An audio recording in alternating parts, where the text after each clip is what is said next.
Okay. Well, hello, everybody. Welcome to today's webinar. Our topic today is going to be the new commercial corridor renovation grant. This is designed for exterior renovation projects on 16th Street and 26th Street here in Berwyn. My name is Marcos. I'm on the economic development team here. And I'm going to be managing this grant program and giving an overview today of some of the guidelines and hopefully answer some questions for people who are interested in applying.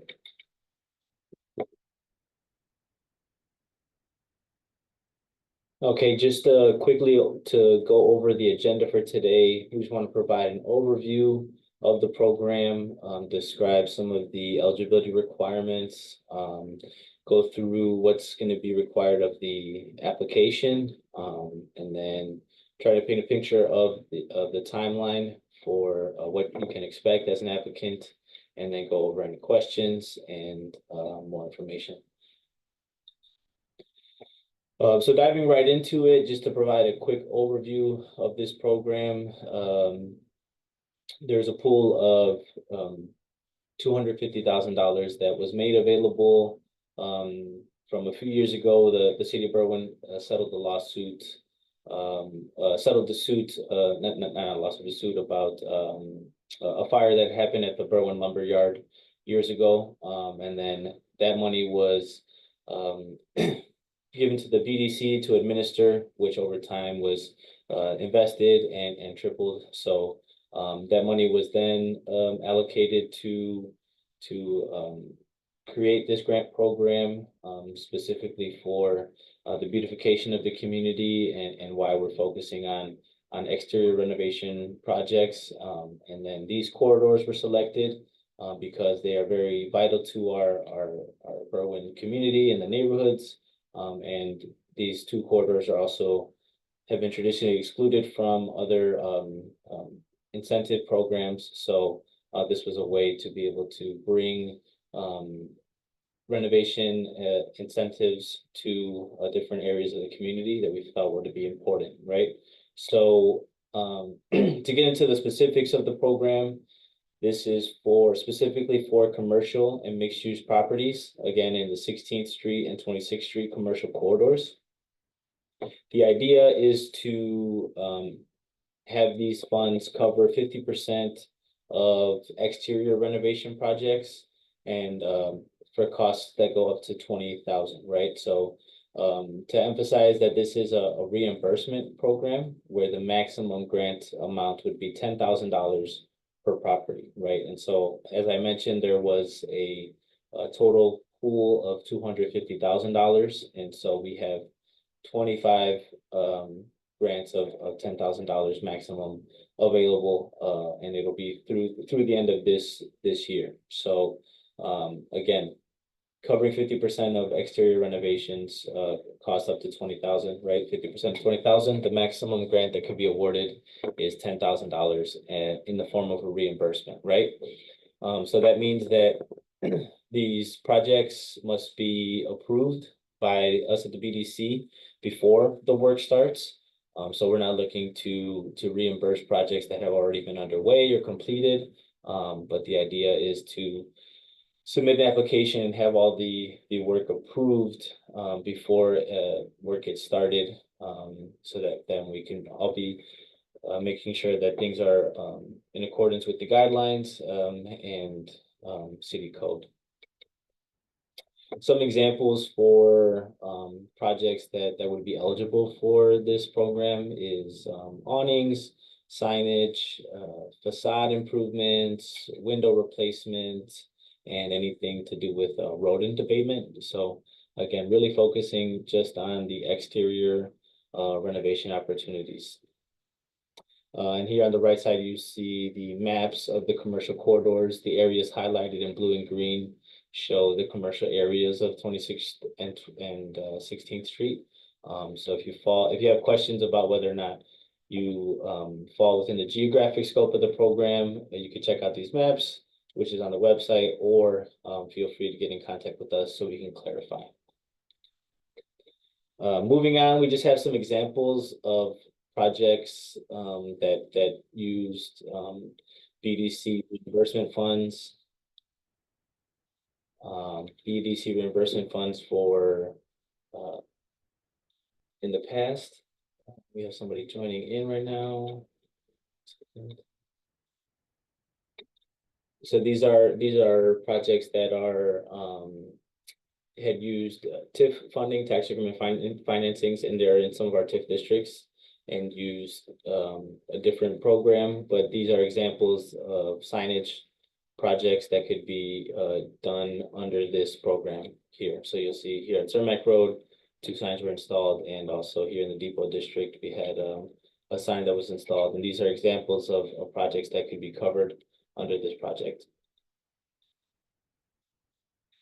Moving on to eligibility, just want to emphasize again that in order to be eligible, the project has to be for a commercial or mixed-use property in 16th or 26th Street. Looking at who can be the applicant, basically 3 categories. If you fall into one of these 3 categories, you can do the application.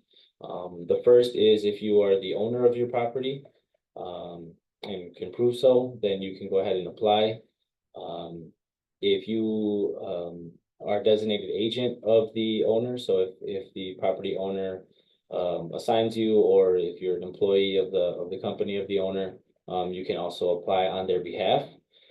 And then if you are a business owner that doesn't own their property, you can also apply for a project that you'd be funding. The only thing that would be required is a signed letter of permission from the property owner that is also notarized. So again, if you are the property owner or a designated agent of the property owner, or if you are the business owner and you have signed permission from the property owner, you can do the application and go through with it.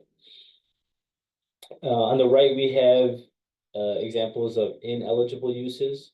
So these are just different examples of uses that aren't aligned with the goals of this program and would be considered ineligible. And in the application, we have a piece in there about after the first 3 years of being awarded the grant, that the use of the building cannot be turned into one of these uses, or else there would have to be a payback that happens. So I'll just leave this up on the screen for a little bit so that you can get to take a look.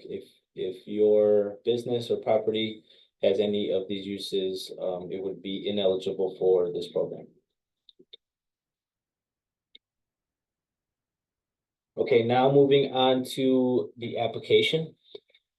These are going to be what different components are required of the application.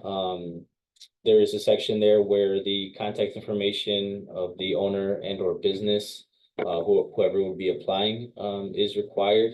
And then there is a section for a description of the project scope, right, where we just kind of want a few sentences to explain what is the intended work and any specifications about the work that is important for us to know as we're looking at the application. There's a checklist on the app that goes through everything else that will be required to be considered a complete application, right? So this is photos of the building and the areas that are going to be restored before the work starts. So if you look back here on the left and the right, here are great examples of the 4 photos, right? The work had not started yet, and we're able to see the area that the work is gonna where the work is gonna take place. So those would be good examples of before pictures, and then an easy way to think of labeling them is just to say, you know, the south side of the building, street side of the building, or you know, to label the area that's going to be worked on. Next would be 2 detailed cost estimates per the type of restoration work. So if your project is going to have 2 different kinds of work, right? If it's going to include signage and tuck pointing, this means that you'll need 2 different cost estimates from 2 different contractors for each part of the project, right? So that would be 2 estimates for signage in this example and 2 estimates for tuck pointing from 2 different contractors. The question that we get often is if we can provide a list of contractors. On our website, we have a section of members, or you're free, who are contractors, or you're free to go ahead and get an estimate from any other contractors as well. Next, we will be looking at proof of ownership, right? So if you are applying for this and are the owner of your property, then just providing some type of proof, which could be a warranty deed, the most recent property tax form, or the land contract registered with the respective county.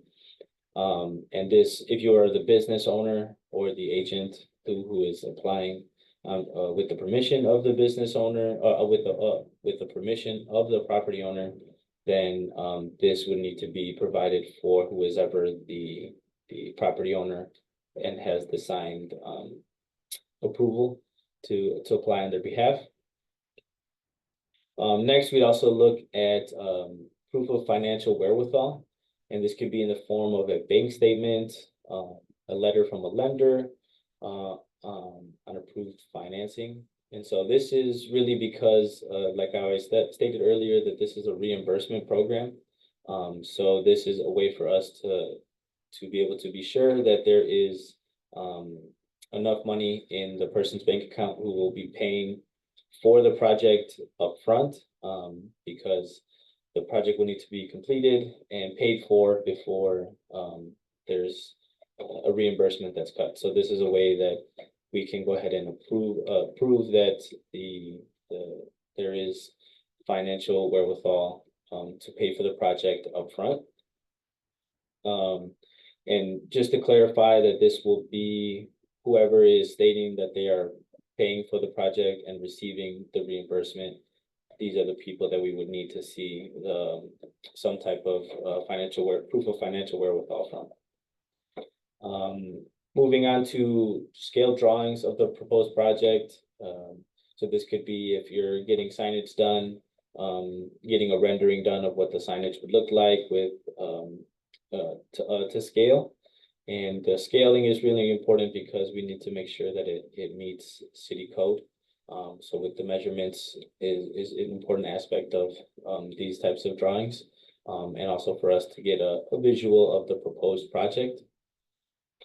And then in certain instances, there will be materials or color samples that are included in the project, so that if that could be provided as well. And so, yeah, that is pretty much it for the required documents. I'll leave this up here for a second.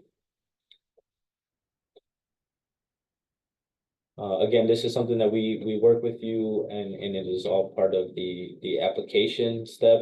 And so in order to have your application considered complete, these requirements, all these documents would be need to be included in the application. So just to briefly overview the timeline and what to expect in terms of steps in this process. Everything we just reviewed in terms of requirements is a part of the application. Again, the application needs to be submitted before the project starts. And the BDC will review the completed application and all of the requirements. And if it is something that is going to be approved, we would issue a certificate of approval when all of that is submitted, stating the cost estimate that we'll be going with and the projected grant amount that we are committing to. So that money would be committed to you, and based on you completing the project and submitting the rest of the needed documents after the project is done, then would get to the reimbursement, right? So before the project starts, the completed application needs to be submitted, and before the work starts, the BDC will issue a certificate of approval to you, right? Once you receive the certificate of approval, you can go ahead and have the work start, and then to be completed within the assigned time frame. We have a general time frame of 90 days for this project for this program to be able to get your project done. So after the work is completed, you'll need to submit a few things to prove such, right? So there is proof of waiver of liens on the property and copies of paid invoices from the contractors. So there's the document that we can provide, which is the waiver of lien. And so having the contractor provide a signed copy of the invoices to show that those were paid, and a signed copy of what the waiver of lien. And then from the city, having a copy of any of the building departments, and having them issue you a certificate of completion if it's applicable to your project, right? So that'll just be a way for us to know that according to the city that you're done with the work. And the waiver of lien and the paid invoices is a way for us to confirm that you've done the work with the contractor and they're completely paid.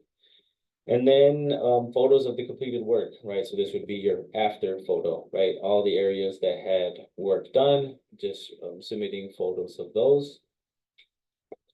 Once all of these requirements are met and submitted to us, the BDC will then work to draft a use of funds agreement, which basically just lays out that we're going to be providing this funding and any of the stipulations that will have to be followed with the use of the funds, mainly speaking to the ineligible uses for this program, right? Stating that you agree to not convert the building into one of these uses within the next 3 years after the funding is issued.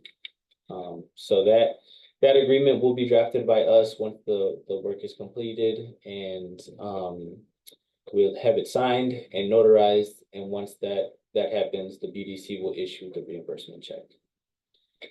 So a few steps, but just to make it simple, the application needs to be completed and submitted, and then the BDC will issue your certificate of approval. And after the work is completed, just submitting proof of the completion with the waivers of lien, paid invoices, certificates of completion, and building permits from the city of Berwyn, after photos of the completed work, and then we'll sign a use of funds agreement and issue a reimbursement check.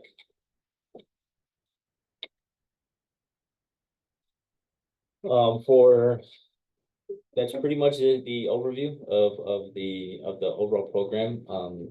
I personally will be the lead on this project and available to help answer questions and guide through the application process. So here's the link to the website, just quickly to take a quick look at our website. That has all the information that we just went over on our website, just talking about the 50% rehab and the maximum grant of 10,000. The requirements that we just went over, who can apply, ineligible uses, right, and the timeline. The application is now open and it can be downloaded here. You can view the application here on our website. And just to kind of again, show what's on the application, everything that we just went over through with the eligible uses, the geographic scope, the breakdown of the project costs and the maximum grant amount, the timeline of the process, what's needed for the reimbursement, the obligations, right, that you'll be signing in the use of funds agreement, and then yeah, the opportunity to put the information, like we mentioned, if you are the applicant as a property owner, as one of their representatives, or as the business owner with signed permission from the property owner, and then the opportunity to put your description for the project, and yeah, the checklist. So this is the website and that's where you can find the application. The application is now open and will be through December 13th of this year. Like I mentioned, the funding is only available through the end of the year. So please get started with the process and reach out with any questions. All of the grants will be distributed on a first come, first served basis. So once we issue that certificate of approval and commit the funds, it'll be distributed, like I said, on a first come, first served basis. So please get started with this process as soon as you can, as we want to go ahead and get as many projects funded as we can through the end of this year. Working on the application, you can fill it out digitally and send it in via email, or you can bring the application with the required documents here in person at the BDC office. We're on the second floor of the Byline Bank building here in the Depot District. And then if you have questions or just want to have a discussion about the process, here's my contact information, my email and phone number. It's the best ways to reach out, and I'd be happy to help set up a time that we can sit down and discuss any questions that you guys might have. So I'll pause here and stop the recording and see if there's any questions online. Thank you.